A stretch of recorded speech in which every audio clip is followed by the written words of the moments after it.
नमस्कार दोस्तों, PS take channel में आप लोगों का एक बार फिर से स्वागत है। फ्रेंड्स, आज की वीडियो में हम लोग टीजीटी राजनीति शास्त्र का प्रैक्टिस सेट नंबर 7 हल करेंगे, जो कि आपके एकदम सिलेबस पे आधारित प्रश्न होंगे। तो जिन लोगों ने अभी तक हमारे चैनल को नहीं सब्सक्राइब किया है तो हमारे चैनल को सब्सक्राइब कर लें और बेल आइकन को प्रेस कर दें, जिससे आने वाली वीडियो की नोटिफिकेशन उन्हें तुरंत प्राप्त हो सके। यदि आपने हमारे टेलीग्राम चैनल को नहीं ज्वाइन किया है तो आप हमारे टेलीग्राम चैनल को ज्वाइन कर सकते हैं, जहां पे आपको फ्री में नोट्स प्रोवाइड किए जाएंगे। फ्रेंड्स, टेलीग्राम चैनल का लिंक आपको वीडियो के डिस्क्रिप्शन में मिल जाएगा। फ्रेंड्स, मैं ये नहीं कहता हूं कि आप हमारे क्यों नोट्स से जो होते हैं उन्हीं से आप पढ़ा करिए, कहीं से भी पढ़िए, लेकिन अपना प्रैक्टिस सेट लगाते रहिए। कहीं से भी लगाइए, यूट्यूब पे लगाइए, बुक्स से लगाइए, लेकिन लगाते रहिए फ्रेंड्स, क्योंकि समय बहुत कम बच रहा है। अब कभी भी फॉर्म आ सकता है फ्रेंड्स, इसलिए अपनी तैयारी एकदम कंटिन्यू लगातार करते रहिए। ठीक है फ्रेंड्स, एक बात मैं और बोलूँगा कि जो भी मैं वीडियो बनाता हूँ, जो भी आपके लिए मैं प्रैक्टिस सेट उपलब्ध कराता हूँ, मैं बड़े कई बुक से खोज के मैं प्रश्नों को लाता हूँ। तो कम से कम एक लाइक तो कर दिया करिए फ्रेंड्स। मान लीजिए आपको अच्छा नहीं लगता है तो डिसलाइक कर दीजिए, लेकिन अगर वीडियो अच्छी लगती है, कोई भी प्रश्न आपको अच्छा लगे, तो एक लाइक कर दिया करिए फ्रेंड्स। इससे थोड़ा सा मोटिवेशन मिलता है और कुछ नहीं, तो कम से कम एक लाइक तो बनता है फ्रेंड्स। हमारी वीडियो में अगर आपको कोई त्रुटि समझ में आती तो आप कमेंट में उससे बता सकते हैं। तो चलिए आज की वीडियो में पहला प्रश्न से हम लोग स्टार्ट करते हैं आज का प्रैक्टिस सेट। तो देखिए फ्रेंड्स, पहला प्रश्न हमारा क्या है, राजनीति विज्ञान का जनक किसे माना जाता है। राजनीति विज्ञान का जनक किसे माना जाता है। बहुत ही अच्छा सा प्रश्न और एकदम इजी प्रश्न है। अरस्तु, प्लेटो, चाणक्य या मैकियावेली। तो फ्रेंड, जो राजनीति विज्ञान के जनक माने जाते हैं वे हमारे मैकियावेली महोदय माने जाते हैं, यानी ऑप्शन डी इसका राइट आंसर हो जाएगा। आइए अगले प्रश्न पे चलते हैं हम लोग। देखिए अगला प्रश्न कह रहा है, निम्न में से किसे प्रथम राजनीतिक वैज्ञानिक कहा जाता है। किसे प्रथम राजनीतिक वैज्ञानिक कहा जाता है, प्लेटो को, अरस्तु को या चाणक्य को या रूसो को। तो प्रश्न नंबर 2 का राइट आंसर क्या हो जाएगा फ्रेंड्स हमारा, जो अरस्तु महोदय हैं इन्हें प्रथम राजनीतिक वैज्ञानिक कहा जाता है, यानी ऑप्शन बी इसका राइट आंसर हो जाएगा, अरस्तु। आइए अगले प्रश्न चलते हैं हम लोग। देखिए अगला प्रश्न क्या कह रहा है, अगला प्रश्न कह रहा है, अरस्तु ने निम्न में से किस शासन प्रणाली को श्रेष्ठ माना है। प्रजातंत्र, राजतंत्र, अधिनायकवाद या इनमें से कोई नहीं। तो अरस्तु ने किस शासन प्रणाली को श्रेष्ठ माना है फ्रेंड्स, प्रश्न नंबर 3। तो इसका राइट आंसर हो जाएगा हमारा राजतंत्र। क्या हो जाएगा, राजतंत्र, ऑप्शन बी राइट आंसर हो जाएगा। अरस्तु ने राजतंत्र को सबसे अच्छी शासन प्रणाली माना है। आइए अगले प्रश्न पे चलते हैं। अगला प्रश्न देखिए क्या कह रहा है, अगला प्रश्न हमारा चौथा नंबर का है, हॉब्स ने अपने सामाजिक समझौता सिद्धांत की व्याख्या अपनी किस पुस्तक में विस्तार से की है। हॉब्स ने सामाजिक समझौते का जो सिद्धांत है उसे अपने किस पुस्तक में विस्तार से किया है। डी सीवे पुस्तक में, या डी कार्ल पोरे में, या लेविथाइन में, या एलिमेंट्स ऑफ लॉ में। तो फ्रेंड्स, जो हॉब्स महोदय थे वे सामाजिक समझौते का जो सिद्धांत था उसकी व्याख्या विस्तार पूर्वक लेविथाइन में किया था। किस में किया था, लेवायथन में किया था। ठीक है फ्रेंड्स, लेवायथन में किया था, यानी ऑप्शन सी इसका राइट आंसर हो जाएगा। आइए अगले प्रश्न पर चलते हैं। अगला प्रश्न देखिए क्या कह रहा है, कौटिल्य के अनुसार राज्य के कितने अंग होते हैं। कौटिल्य कहाँ के थे हमारे, कौटिल्य हमारे भारत देश के थे। तो उनके अनुसार राज्य के कितने अंग होते हैं, 4, 5, 6 या 7। तो फ्रेंड्स, जो कौटिल्य के अनुसार राज्य के अंग बताए गए हैं उनके अनुसार 7 अंग बताए गए हैं। कितने फ्रेंड्स, 7। तो ऑप्शन डी इसका राइट आंसर हो जाएगा, प्रश्न नंबर 5 का।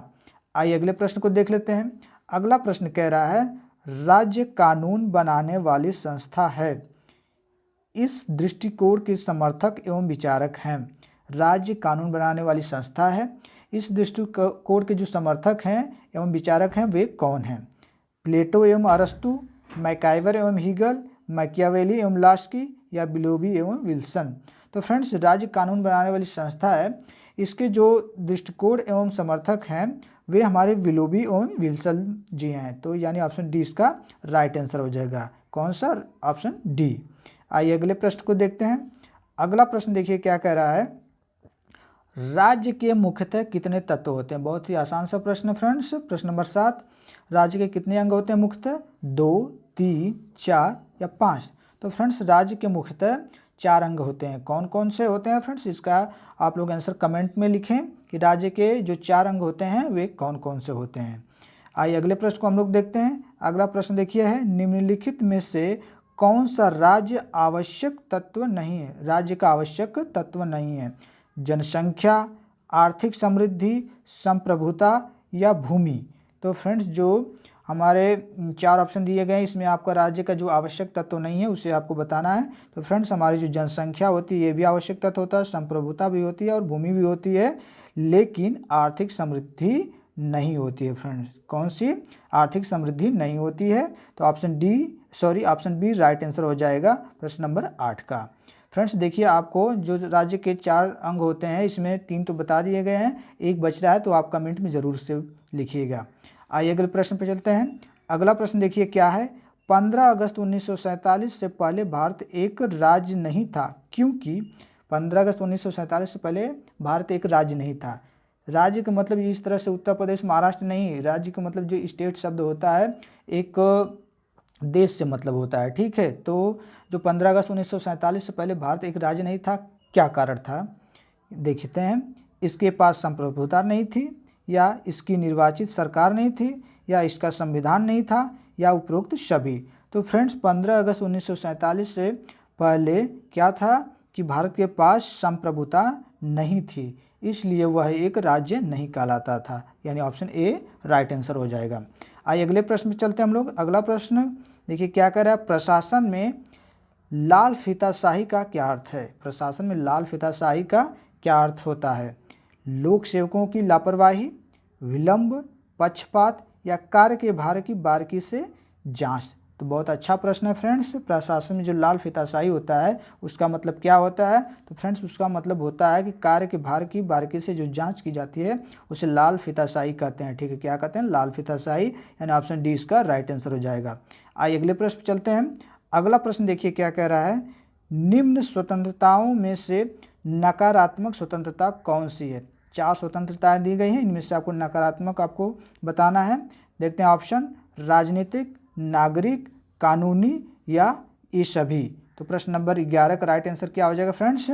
देखिए नकारात्मक स्वतंत्रता की बात की है तो नकारात्मक स्वतंत्रता हमारी राजनीतिक भी होती है, नागरिक भी होती है, कानूनी भी, यानी ऑप्शन डी राइट आंसर हो जाएगा ये सभी, ठीक है।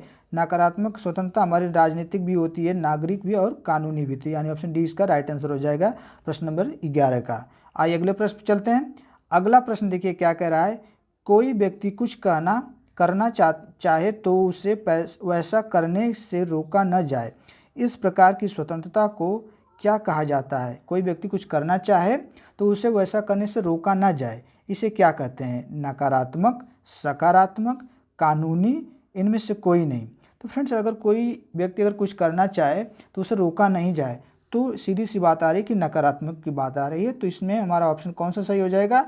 ऑप्शन ए सही हो जाएगा, नकारात्मक, ठीक है। आइए अगले प्रश्न पे चलते हैं। अगला प्रश्न देखिए क्या कह रहा है, उदारवाद का जनक किसे माना जाता है? उदारवाद का जनक किसे माना जाता है? हॉब्स, जॉन लॉक, रूसो या प्लेटो। तो फ्रेंड्स जो उदारवाद के जनक हो हमारे माने जाते हैं वो जॉन लॉक को कहा जाता है, ठीक है। ऑप्शन बी इसका राइट आंसर हो जाएगा। आइए अगले प्रश्न पे चलते हैं। अगला प्रश्न कह रहा है, तुलनात्मक राजनीति विज्ञान का जनक किसे कहा जाता है? तुलनात्मक राजनीतिक विज्ञान का जनक किसे कहा जाता है? अरस्तु को, प्लेटो को, मैकियावेली को या चाणक्य को। तो फ्रेंड्स तुलनात्मक राजनीतिक विज्ञान का जनक हमारे अरस्तु महोदय को कहा जाता है, यानी ऑप्शन ए इसका राइट आंसर हो जाएगा प्रश्न नंबर 14 का। अगला प्रश्न हमारा है, राज्य की उत्पत्ति का कौन सा सिद्धांत सर्वाधिक मान्य है? राज्य की उत्पत्ति के बारे में कौन सा सिद्धांत सबसे ज़्यादा मान्य है? दैवी सिद्धांत, शक्ति सिद्धांत, सामाजिक संविदा सिद्धांत या विकासवादी सिद्धांत।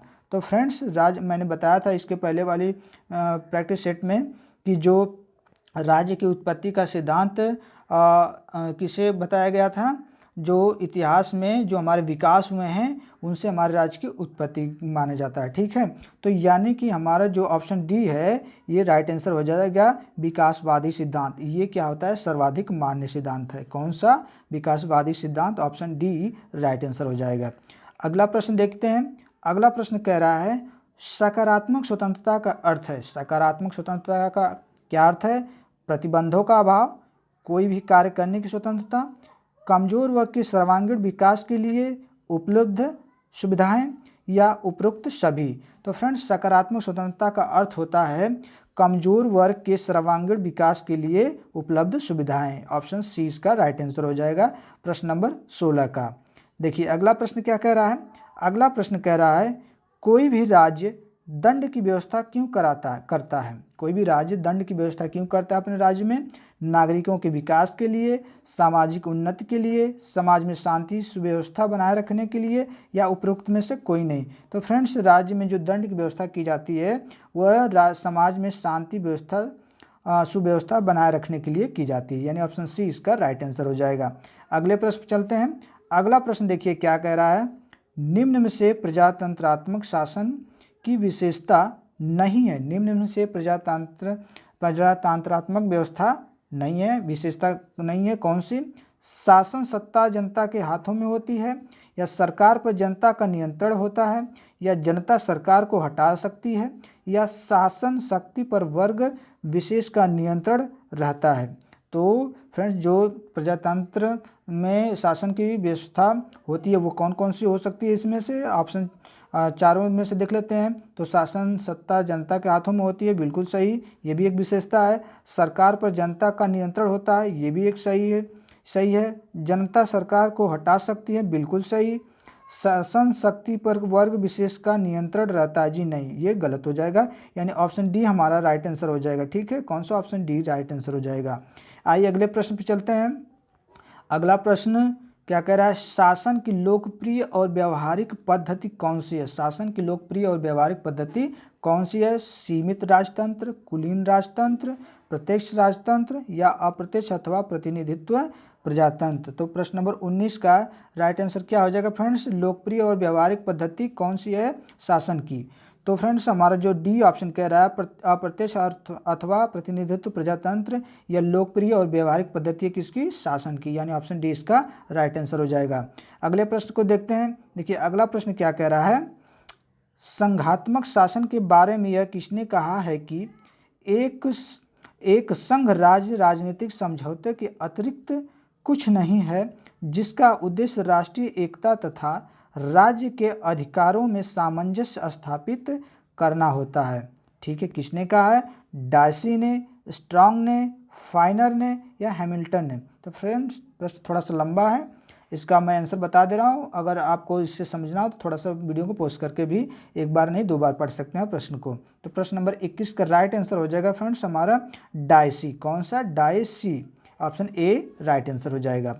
अगले प्रश्न पे चलते हैं। देखिए अगला प्रश्न कह रहा है संसदीय प्रणाली में मंत्रिपरिषद की बैठकों की अध्यक्षता कौन करता है। बहुत अच्छा सा प्रश्न है। ये संविधान से राष्ट्रपति करता है, उपराष्ट्रपति करता है, प्रधानमंत्री करता है, या गृह मंत्री करता है। तो जो संसदीय प्रणाली होती है फ्रेंड्स मंत्रिपरिषद की, ठीक है, उसमें बैठकों की जो अध्यक्षता करता है वे हमारे प्रधानमंत्री महोदय करते हैं। कौन करते हैं, प्रधानमंत्री जी करते हैं, यानी ऑप्शन सी इसका राइट आंसर हो जाएगा। अगले प्रश्न पे चलते हैं हम लोग। देखिए अगला प्रश्न क्या कह रहा है। अध्यक्षीय शासन में मंत्रीगण किसके प्रति उत्तरदायी होते हैं।